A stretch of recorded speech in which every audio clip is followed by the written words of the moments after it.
त्यहाँ पनि रहेछ है च्याउ त मासाला म यहाँ छु पनि भन्दैन हौ माकुरी है सरले च्याउ hello guys welcome to my YouTube channel अनि आज चाहिँ है म ढिलो उठ्यो है काममा जानुलाई ढिलो उठ्यो त्यसैले आज चाहिँ यसो च्याउ खोज्नु गइदिउँ भनेर अब काममा पानी परेको थियो सुत्तेछ जिउ गलेको जिउ सुत्तेछ मजाले बुसुक्कै निदाइएछ अब च्याउ खोज्नुतिर च्याउ खोज्नु तर्फतिर लाग्यो है दाजुलाई पर्खिरहेको छु ढिलो भएर के पानी परेर जिउ गलेको सुक्कै निदाएछु अब काममा चाहिँ दिउँसोदेखि जाने हो आज चाहिँ च्याउ खोज्नुको लागि यहाँ चोकमा आइसकेको छु म चाहिँ चोकमा आएर बसिरहेको छु ल गाइजहरू हामी चाहिँ च्याउतर्फ लाग्यो होइन प्याक देखाएर होइन हजुर ल ल मामा ल दाजु आएर अगाडि हिँडिसक्नु है म चाहिँ पछि हल्का यसो रमाइलो भ्लग भिडियो बनाउँदै लाग्यो जङ्गलतर्फ जङ्गल चाहिँ देखिरहेको छ डाँडाहरू यो फाइनली है हामी चाहिँ अहिले खोलामा आएको छौँ है खोलामा आइसक्यौँ ल गाइजहरू हामी चाहिँ खोलामा छौँ है च्याउतर्फ लाग्यो खोला आएको रहेछ राति ल पाखा च्याउ खोज्नु जाने अब च्याउ ल्याउने हो त्यहाँमा लाउनेलाई 8-10 किलो ल्याएर बेच्ने हो 8-10 किलो ल्याएर बेच्ने हो हाम्रो घाँस दाउरा गर्ने पाखा बाटो यस्तो छ यस्तो ठाउँमा हामी घाँस दाउरा गरेर हिँड्छौँ जस हाम्रो यो ठाउँ चाहिँ केराबारी 5 सतिसाले मोरङ हो ल मैले चाहिँ है आजभन्दा पनि होइन अहिले दुईवटा सल्ले च्याउ फक्रेको भेटिसकेको छु यहाँनिर फक्रेको दुईवटा सल्ले भेटिसकेको छु यो फक्रेको सल्ले च्याउ हो हाम्रो जङ्गल चाहिँ सालघारी सालै साल छ सखुवा यतिको बाक्लो छ तल रहेछ भेट्ने चाहिँ भेटेछ त्यसले पनि च्याउ दाजुले पनि अब यो चाहिँ हाम्रो खरखरी डाँडा भन्छ हामी चाहिँ खरखरी डाँडाको उकालो आएको आज अरू बेला अब उताबाट जान्थ्यौँ गुफे डाँडा चाहिँ खरखरी डाँडाबाट आएको आज गाउँहरू त्यहीँ देखिन्छ हामी चाहिँ अहिले है गुफे डाँडा खरखरी डाँडामा आइपुग्यो अब च्याउ खोज्ने कार्यक्रममा छैन भेटिएको छैन च्याउ अब त्यहाँ पनि रहेछ है च्याउ त मासाला म यहाँ छु पनि भन्दैन हौ माकुरी है च्याउले त यो चाहिँ डिम्बे च्याउ सल्ले नै हो तर कुनै ठाउँमा डिम्बे भन्छ यसलाई चाहिँ यो चाहिँ डिम्बे च्याउ हो कुनै ठाउँमा हामी चाहिँ यसलाई सल्ले नै भन्छौँ यो चाहिँ कोपिलाई छ र अब यो चाहिँ कोपिलाई छ अब यसको पछि हुन्छ फक्रिन्छ योभन्दा अगाडि डिम्बा जस्तो हुन्छ क्या ट्याक्क भरेर यहीँ भेटिरहेछ ज्याठो त बोल्दैन म यहाँ छु पनि भन्दैन हौ कस्तो खालको बजिया रहेछ है हामी चाहिँ अहिले खरखरे पाटादेखि गुफे डाँडा पाटा ए बाटो बिग्रेको रहेछ चिप्लो छ बाटो यार गुफे डाँडा हामी तामाङ जातिलाई ल्याउने ठाउँ जब मृत्यु हुन्छ नि मृत्यु भएपछि ल्याउने ठाउँतिर लाग्यो है अहिले ल हामी चाहिँ अहिले गुफे डाँडा भन्ने ठाउँमा आइसकेको छौँ त्यसैले मैले गुफे डाँडामा ठुलो सखाको छेउमा फेदमा एउटा इत्रु नै पहेँलो सल्ले पनि भेटिसकेको छु है अब अरू ठाउँ हेरौँ यहाँ चाहिँ हाम्रो तामाङ जाति राख्ने ठाउँ है राख्दा के हो राख्ने त के भन्नु अब त डढाउँछ डढाउने ठाउँ हो जलाउने ठाउँ डाइरेक्ट चाहिँ डढाउने चाहिँ नभनिहालौँ होला जलाउने ठाउँ भनौँ होला यस्तो छ हाम्रो गुफे डाँडा त्यो खाजा घर मानेहरू छ ल है गाइचरी यही हो मेरो प्यारो सुन्दर गाउँ मोरङ जिल्ला केराबारी 5 सतीसाले तामाङ टोल यही हो हामी चाहिँ अहिले ठ्याक्कै भन्नुपर्दाखेरि धोबीटार पाटा आइएको छ अब यहाँ चाहिँ कालुङ्गे च्याउ पाउँछ अरे ठाउँ यस्तो छ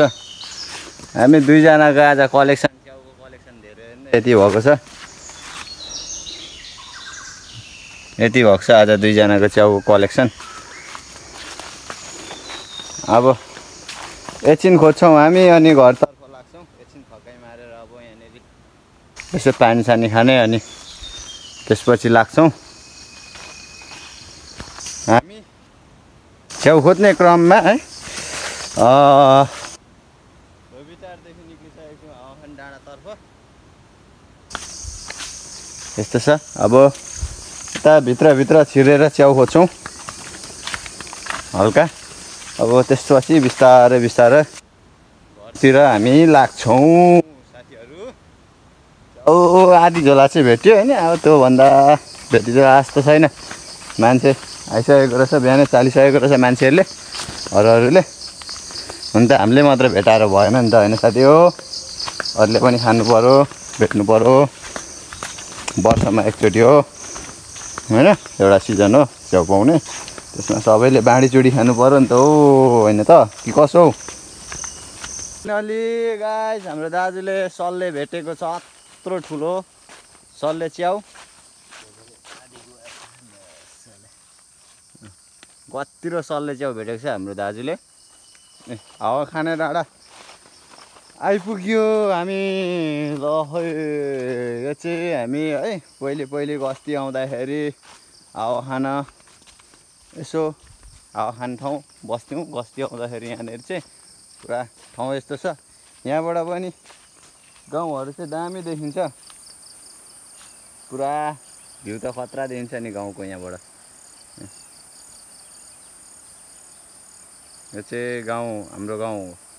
हाम्रो गाउँदेखि माथिल्लो गाउँ यो अहिले हामी चाहिँ हावाखान डाँडामा छौँ ठ्याक्कै र त च्याउहरू मान्छे नआएर च्याउहरू कुहिएर यो के हो आम्मामामा थोरै कुहिएको छ यहाँ च्याउ मान्छेहरू नआएर कुहिएछ खेर गएछ नि हौ फोन थाहा पाएको भए त म पलाइरहेको छु भनेको भए त म आउँथेँ नि खुरुरु कुदेर होइन त गाइजहरू लागौँ है दाजु अब घरतर्फ च्याउ धेर खोज्नु हुँदैन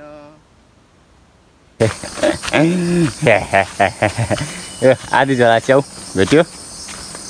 अब हेर्दै घरतिर जाने हो हावाखान डाँडाबाट निक्लेको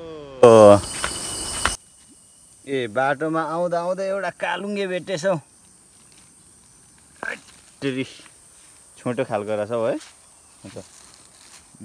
कालुङ्गे बाटोमा आउँदै त्यही त होला नि यस यता हावाखान डाँडाको चाहिँ बिउलो कि के जाति हामी चाहिँ थाकल डाँडा आइपुग्यो है कस्तो राम्रो ठाउँ छ यहाँनिर बस्ने ठाउँ चाहिँ थाकल डाँडा आइपुग्यो अब म गइरहेको छु भ्यू टावर यहाँदेखि च्याउ हेर्ने ए बज्याको साँडे बाँदरले त पसारेछ नि हौ बज्याले के छ होला त देखिएला त भ्यूबाट च्याउ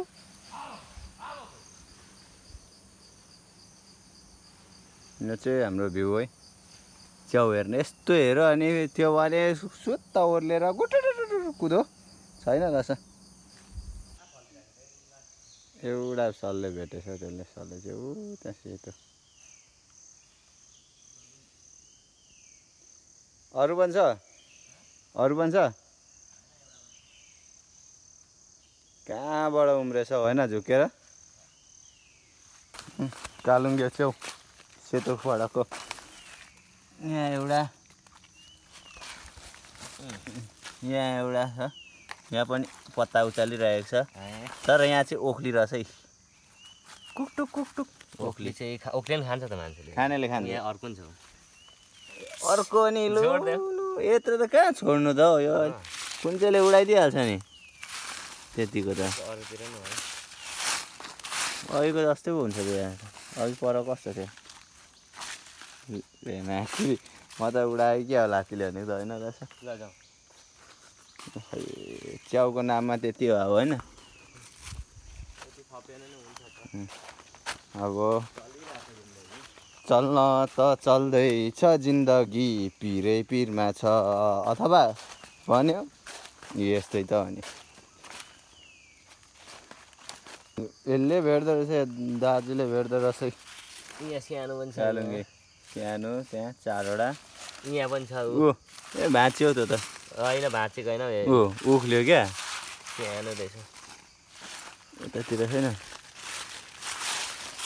अब हामीलाई जुर्नुलाई निक्लेको होला हो के गर्नु त अब साङ्गो र सोर छेपार र गोर माया गर्नु त भएन खानु पर्यो नि त भरे भात चाहिँ एक कुकर चाहिँ जान्छ होइन तिमी हाम्रै लागि च्याउ यो चाहिँ कालुङ्गे भन्छ यसलाई हामी चाहिँ कालुङ्गे भन्छौँ तर कसैले चाहिँ बगाले च्याउ भन्छ यो टन्नै पनि पाउँछ बगालमा पनि हुन्छ धेरै हुन्छ खासमा कालुङ्गे हो भन्नुपर्ने चाहिँ खास चाहिँ कालुङ्गे हो तर बगाले भन्छ कसैले धेरै यहाँ रहेछ छोड्दै छैन हौ ए टुप्पो भाँच्यो क्या होइन रहेछ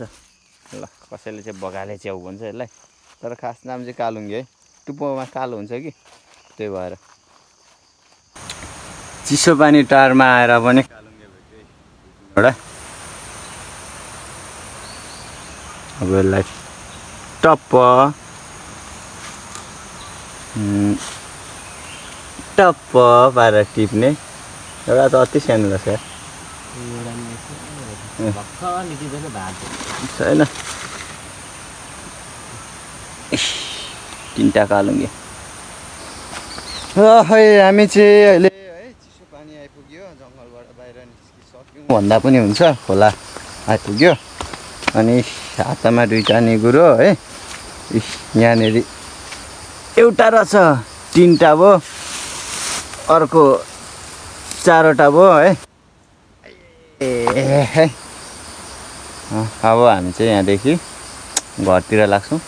अब एकछिन पानी सानी खाएर यहाँ पानी छ हाम्रो खानेपानीको यहीँबाट लगेको छ हाम्रोतिर खानेपानी अब हामी घरतिर लाग्छौँ र बाँकी भिडियो बिस्तारो गर्दै गरौँ होला होइन अब घरमा अब लास्ट अन्तिम भइसक्यो हामीले अब गर्ने अन्तिम हो अब अन्त्य हुनु लागेको छ हस् अहिले चाहिँ हामी ठुलो महनमा आइपुग्यौँ है अस्ति मैले दाउरा बोक्दाखेरि भिडियो गरेको थिएँ हेरिदिनु भयो होला त्यो भिडियो ब्लग बनाएको हेरिदिनु भयो होला है दाजु अगाडि हिँडिसक्यो अब म पनि पछि जाँदैछु अब घरतिर लागिन्छ बाँकी भिडियो चाहिँ अब च्याउ के कति छ यसो घरमा खनाएर गर्नेछु खोलादेखि जङ्गलदेखि घर बाटोमा निस्किसक्यौँ रोडमा त्यहीँ केही तलतिर बाटो बाँकी घर पुग्नु हामी चाहिँ अहिले च्याउ बोकेर घर आएको अवस्था है घर आइपुग्यो गाइस च्याउ बोकेर अब नाङ्ला खनाउने हो च्याउ टक्क पारेर अनि भाग हान्ने हो होइन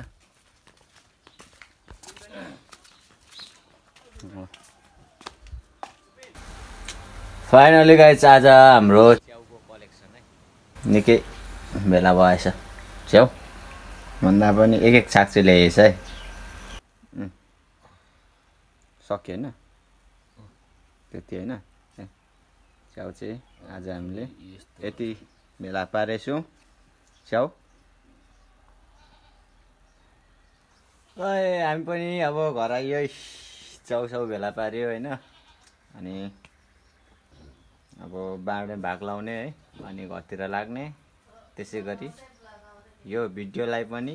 लाइक कमेन्ट सेयर सब्सक्राइब गर्नु चाहिँ नबिर्सिनु होला हस् त धन्यवाद ओके बाई गाइजहरु